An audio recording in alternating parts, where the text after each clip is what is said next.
Right now, the killer of a prominent Houston cardiologist is on the run. Police are hoping these new surveillance photos will help lead to an arrest. Our Janel Forte is live from the scene with some of the limited clues police have to work with. Janel.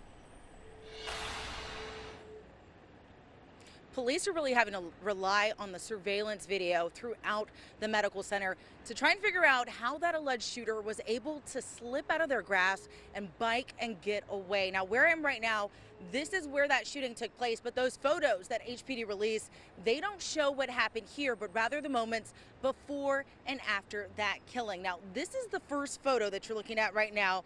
Dr. Mark Houseconnect is circled in green, and the man they believe killed him is in that red circle. This photo is from a block away from where we are now. Now, if you've been following this, you know police say both of those men were on bicycles. The doctor is headed north at 6700 Main and then crossing at West Holcomb Boulevard at that intersection. Now, these next two photos are the suspect following behind the cardiologist. Police say moments later, the suspect pulled up beside the doctor and shot him. This final photo is right after that shooting. That's the suspect heading west on Southgate Boulevard towards Travis Street.